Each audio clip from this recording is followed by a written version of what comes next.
വിളിച്ച് അന്വേഷിക്കാം. അപ്പം തന്നെ എല്ലാ കാര്യത്തിലും നിൽക്കുന്നുണ്ട്.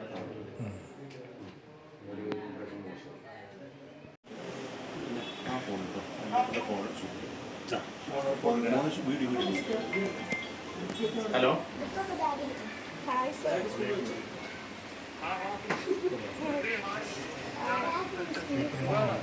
ഓ സുഖമാണ്.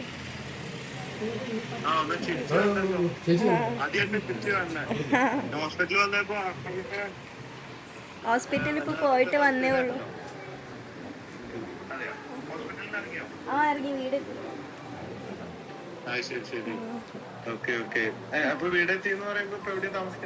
കൽപ്പറ്റ റെന്റിന് വീടെടുത്തിട്ട് ക്വാർട്ടേഴ്സിൽ. ആക്ച്വലി ഇന്ന് വരണമെന്നുണ്ടായിരുന്നു. ഇന്നിപ്പോ പെട്ടെന്ന് ഒരു അത്യാവശ്യം വന്നിട്ട് ഇവിടെ നിക്ക തൃശ്ശൂരാ. അല്ലെങ്കിൽ നമ്മൾ പറഞ്ഞ പോലെ തന്നെ വന്ന് വീട് പണിയിച്ച് ഒക്കെ റെഡിയാക്കി താക്കോല് തരണമെന്ന് വിചാരിച്ച് അങ്ങനെയാണല്ലോ വാക്ക് പറഞ്ഞത്. ഏട്ടന്റെ സ്ഥാനത്ത് നിന്ന് ചെയ്യുമെന്നൊക്കെ പറഞ്ഞു. അപ്പൊ ഇന്ന് തിരക്കായതുകൊണ്ട് ഇപ്പൊ ഞാൻ ഒരു 10 ലക്ഷത്തിന്റെ ചെക്ക് അങ്ങോട്ട് ഏൽപ്പിക്കുകയാണ്. ഞാനില്ലാത്തോണ്ട് അവര് എല്ലാവരും കൂടെ അവിടെ നാട്ടിലെ എല്ലാവരും കൂടെ അവിടെ തരുന്നുണ്ട് നിങ്ങൾക്ക്. അപ്പൊ വരുമ്പോ കാണാം. വീട്ടിൽ കൂടുതലിനെ നമ്മളെ വിളിക്കാൻ പറഞ്ഞിട്ടുണ്ട്.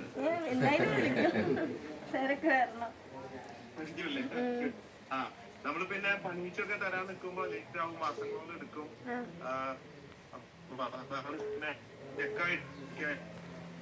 നിങ്ങളുടെ ഇഷ്ടത്തിനനുസരിച്ച് വീട് സൗകര്യം പോലൊക്കെ പണിയാലോ. പിന്നെ നമ്മളുടെ മുമ്പ് പോലെ പലപ്പോഴും പല വീട് കൊടുക്കാന്ന് പറഞ്ഞിട്ടും നമ്മൾ ഈ സ്റ്റാഫുകളൊക്കെ ഏൽപ്പിച്ചിട്ട് 6-8 മാസമൊക്കെ ഇട്ട് പഠിപ്പിച്ചു.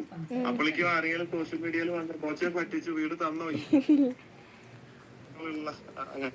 അവസരം ഇല്ലാതിരിക്കാൻ ചെക്കായിട്ട് തന്നെ അങ്ങോട്ട് ഏൽപ്പിക്കുകയാണ്. പറ്റാവുന്ന ആവശ്യങ്ങളൊക്കെ നമ്മൾ ചെയ്തു തരാൻ പറഞ്ഞാല് നമ്മുടെ ആൾക്കാരുണ്ട്. അന്ന് പറഞ്ഞ പോലെ ഏട്ടനായിട്ടുണ്ടാവും, ഏട്ടന്റെ സ്ഥാനത്തുണ്ടാവും. എന്താവശ്യം ഉണ്ടെങ്കിൽ നമ്മൾ ആൾക്കാരൊക്കെ ഉണ്ടാവും. പറഞ്ഞാൽ മതി. ധൈര്യമായിട്ടിരുന്നോ. നമുക്ക് നഷ്ടപ്പെട്ടൊക്കെ നഷ്ടപ്പെട്ടു. ഞാനും എന്റെ ഫാദർ നഷ്ടപ്പെട്ടിട്ട് ഒരുപാട് കരഞ്ഞ് വിഷമിച്ചിരിക്കുന്ന ആളാണ്. അപ്പൊ ഇതൊന്നും നമ്മുടെ കയ്യിലല്ല, പ്രകൃതിയുടെ ഭാഗമല്ലേ. ഓരോരുത്തർ പോയിക്കൊണ്ടിരിക്കും, യാത്ര പറഞ്ഞുകൊണ്ടിരിക്കും. നമ്മള് അറിവിലൂടെ ധൈര്യത്തില് പ്രകൃതിയുടെ ഭാഗമായി നിന്നുകൊണ്ട് മുന്നോട്ട് പോവാ, ശക്തമായിട്ട് മുമ്പോട്ട് പോവാ. ഇനി ഒരുപാട് കാര്യങ്ങൾ ചെയ്യാനുള്ളതാണ്. മുമ്പോട്ട് കെടുക്കുക. പിന്നെ ജോലിയൊക്കെ അറിയില്ല അല്ലെങ്കിൽ പറഞ്ഞോളൂ. ജോലിയോ കാര്യങ്ങളൊക്കെ വേണമെങ്കിൽ നമുക്ക് വേണ്ട കാര്യങ്ങൾ നോക്കാം. ജോലിയും വീടും ഒക്കെ ആയിട്ട് ഉള്ളത് കൊണ്ട് പറ്റാവുന്ന രീതിയിൽ നമുക്ക് സപ്പോർട്ട് ചെയ്യാം കേട്ടോ. എന്തോ കാലിലെ പരിക്ക് അതിപ്പോ വേദന കുറവുണ്ട്.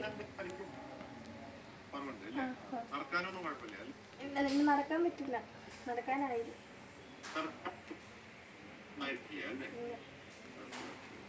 ജെൻസന്റെ അമ്മയുണ്ട് കൂടെ. ജെൻസന്റെ അമ്മയാ. അച്ഛനെ കണ്ട്.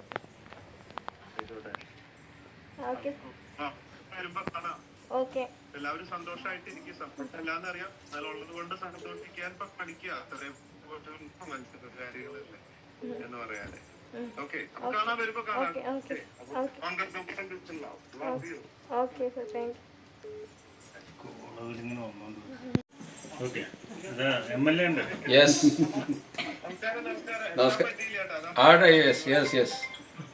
കണ്ണടക്കി വെച്ചിട്ട് ഏതോ അടിച്ചു പൊളിച്ച സ്ഥലത്താണ്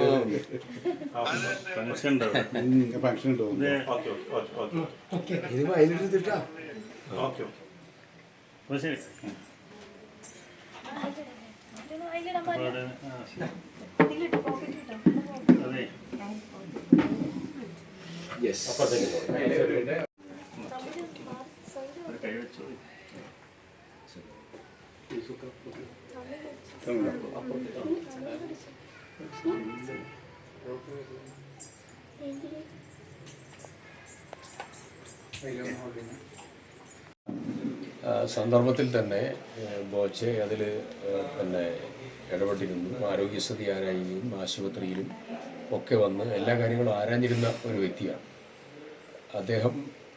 അന്നേ തന്നെ പറഞ്ഞിരുന്നു വീട് നിർമ്മിച്ചു കൊടുക്കാൻ ഒരുക്കമാണ് എന്നുള്ളത് പറഞ്ഞു. സ്വാഭാവികമായും അതിന് ഇനി കാലതാമസമോ മറ്റു കാര്യങ്ങളോ സർക്കാരിൻ്റെ മറ്റു കാര്യങ്ങളോ എല്ലാം നിൽക്കുന്ന സമയത്ത് കാലതാമസമൊന്നും വരാതെ മുന്നോട്ട് പോകും. അവർക്ക് അവരുടേതായിരിക്കുന്ന ഇഷ്ടത്തിന് മുന്നോട്ട് പോകാൻ അതിൻ്റെ വിഭവം എന്ന രീതിയിലുള്ള ഒരു 10 ലക്ഷം രൂപ, ഒരു ചെറിയ എമൗണ്ടല്ല, നല്ലൊരു എമൗണ്ട് ബോച്ചെ ഇന്ന് കൈമാറി. അദ്ദേഹത്തിന് ഇന്ന് പങ്കെടുക്കാൻ പറ്റിയില്ല. അദ്ദേഹം തൃശ്ശൂരിൽ ഒരു സീരിയസ് ആയിട്ടുള്ള എൻഗേജ്മെൻറ്റിലായി. അത് ഇന്ന് ഞങ്ങൾ ശ്രുതിക്ക് കൈമാറി. വലിയൊരു ആശ്വാസമാണ് ഈ കുട്ടിയെ സംബന്ധിച്ച്, കുടുംബത്തെ സംബന്ധിച്ച് ഒരു വലിയ ആശ്വാസമാണ്. അത് അദ്ദേഹത്തിൻ്റെ പൊതുവെയുള്ള ഒരു ചാരിറ്റി ആറ്റിറ്റ്യൂഡും പ്രവർത്തനങ്ങളും ഒക്കെ വളരെ ശ്ലാഘനീയമാണ്. അതിൻ്റെ ഭാഗമായി ശ്രുതിയെയും അവരുടെ കുടുംബത്തെയും ചേർത്ത് നിർത്താൻ ബോച്ച എടുത്ത തീരുമാനത്തോട് ഹൃദയം നിറഞ്ഞ് നന്ദി പറയാൻ ആഗ്രഹിക്കുക.